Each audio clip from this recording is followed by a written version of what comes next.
Hi, my name's Justin Gonder. I'm the Senior Product Manager for Publishing at California Digital Library, part of the University of California system. And I'm Lisa Schiff. I'm the Associate Director of the Publishing Archives and Digitization Group at the California Digital Library at the University of California. So today, Justin and I will be sharing our tale of taming the beast and how we leveraged a large-scale platform migration for achieving strategic program goals.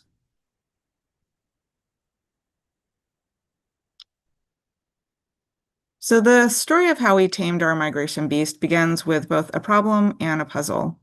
The problem can be reduced to our outdated journal management system, which had become untenable in large part through some decisions made long ago that boxed us in. Our instance of OJS, which had served us quite well for years, was not only very old, but was our own highly customized fork with no viable upgrade path. A major all hands on deck migration was unavoidable. The puzzle was how to manage the massive move of our 90 plus journals to our new platform, given all of that portfolio's variety and complexity, including a range of disciplines, varied practices, a distribution across faculty, graduate student, and undergraduate ranks, and typically no dedicated or paid staff. Adding several degrees of difficulty to that puzzle was the flip side of our successful strategies to surmount our team's resourcing limits and enable the program to flourish at scale. Investments in making our systems as intuitive as possible and creating a rich knowledge base empowered our journal managers to address many questions and issues on their own. But that in turn reduced organic opportunities to interact with those journals and maintain relationships and knowledge about their specific concerns and ambitions. So we opted for the time-honored library solution to any challenge and conducted a pilot. The pilot was part of a larger project plan for our migration. That plan anticipated a small pilot being followed by a period of reflection and refinement, after which we hoped to really ramp up and complete the migrations in a mostly self-service fashion. For the pilot, we aimed to identify about 5 journals that met certain criteria while also being representative of our larger portfolio of journals. We knew we wanted to initially work with editorial teams that we already had regular interactions with, teams we knew would be forgiving in the inevitable event of unanticipated problems during the transition, and teams who we could rely on to give candid feedback. After some hesitation, we also made the wise decision to include the journal with the largest team and the most complex workflow in order to really put the plan through its paces. We also had certain technical requirements of the journals due to simply the team not having figured out parts of Janeway. For instance, pilot journals needed to already be using DOIs because we hadn't figured out yet how to publish something without one. To prepare for the pilot, we developed an internal recipe to capture all the steps involved in a journal's migration and identify who was responsible for each step. The recipe tracked everything from dates for specific meetings and migration activities to consultation activities such as reviewing and updating author agreements to mechanical steps needed to complete the setup. Creating a copy of the recipe to use as a checklist for each journal migration also helped us to keep track of each migration's status, as they are not all happening at the same time. As anticipated, there were some things we missed in the original recipes, such as additional configurations we needed to make. We also learned more about the pacing and messaging that was needed to get and hold a journal team's attention throughout the process. And we also discovered some efficiencies, settings we could configure as defaults, and a lot of clicks were also saved by consulting with our development team on setup steps that could be automated alongside the transfer of data from OJS to Janeway. The plan from here was to streamline the process as much as possible, make recordings of the meetings, such as our introduction to Janeway meeting that we held with each pilot journal, develop some self-service checklists to guide editors in completing their setup, and create as much supporting documentation as possible. We envisioned a process where journals would mostly complete the migration recipe on their own, and we'd just do the data transfer, all without much time-consuming interaction with the journal teams.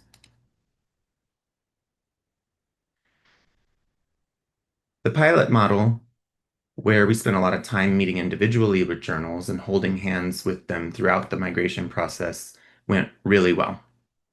Turns out that an upside of keeping journal editors on an aging platform for so long is that they are very eager and extremely happy to be moving to a new platform. I'm pretty sure it wouldn't have mattered which platform, so long as it was a newer one. But the move to Janeway provided several key benefits. Most importantly, we made a commitment to not repeat our mistake of forking a code base, and have therefore been able to benefit from new versions of Janeway as they are released. Janeway also provided a fresh, clean interface with lots of help texts that guide editors, even new editors, through the publishing workflow. Positive feedback and goodwill continued throughout each pilot migration. Editors were happy to learn about our newly larger team, about our additional capacity we'd developed to consult with them on best practices, including our newly developed DEIA webinar, which my colleagues discussed separately in a presentation on Monday that you can go back and watch. And they were more than happy to learn about ways that they could better protect their own and authors' rights by updating their author agreements and policies pages. We even convinced 10 journals that weren't previously using a Creative Commons license to adopt one. Editors also came to us with all kinds of questions and curiosities that had nothing at all to do with the migration. In short, they learned a lot about the ways that our program has matured in recent years, and we in turn learned a ton about journals that we've been working with for many years, but oftentimes only interacted with on the rare occasion that they encountered a bug with a system or needed a paper withdrawn. We quickly realized that A, we needed to capture as much of this new data about our journals as possible, and that B, we stood to miss out on a lot of learning and relationship building if we moved forward with our planned hands-off ramp-up. So we pivoted. We compromised on our desire to complete the migrations within a 6 to 12-month window and committed ourselves to an intensive, time-consuming 18-month or more project where we would meet with every one of our journals individually, get to know them and address even their non-migration related concerns, and in turn, we would gain deep and valuable insight into our own publishing program. We would really be growing in very meaningful ways from a publishing partner that many viewed as essentially a hosting provider to a publisher and a partner, both with capital P's. So as of now, spring 2025, we've migrated 60 of our journals to Janeway in this high-touch way, and that represents nearly all of our journals that were making active use of OJS for manuscript, peer review, and production management. What remains are about 30 journals that either pay for a third-party management system or otherwise handle their editorial practices elsewhere, some of them just by email.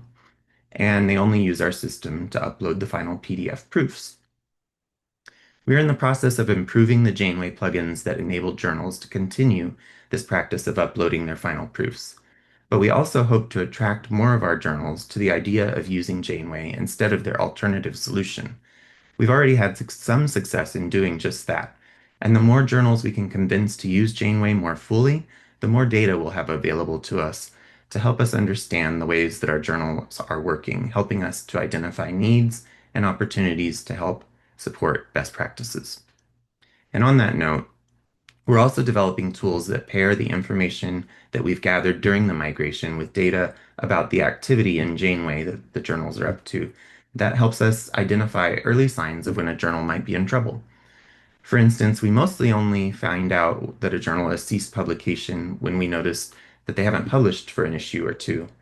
But now with the data that we're gathering through the migration interactions, we know more about the publishing practices and the expected patterns of each journal. And we can do things like benchmark their planned publication frequency against their actual publication activity in Janeway, helping us to detect drop-offs much sooner and enabling us to intervene perhaps before it's too late. So as Justin has shared, taming this migration beast has resulted in many benefits for our program. We've learned so much about each of our journals and now have stronger relationships with them and are more clearly recognized as a publisher and partner with capital P's, as Justin noted earlier.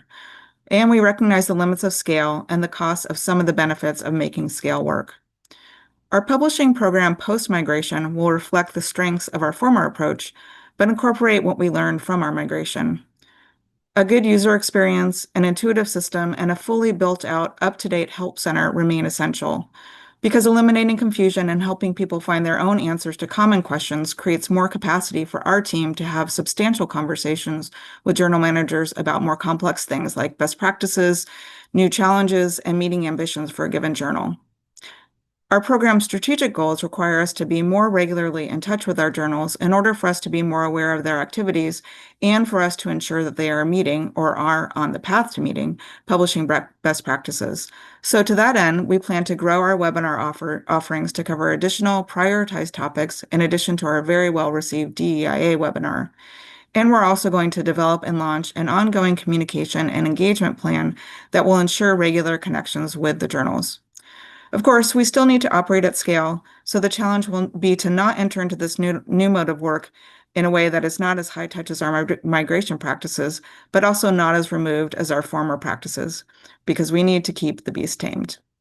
Thank you.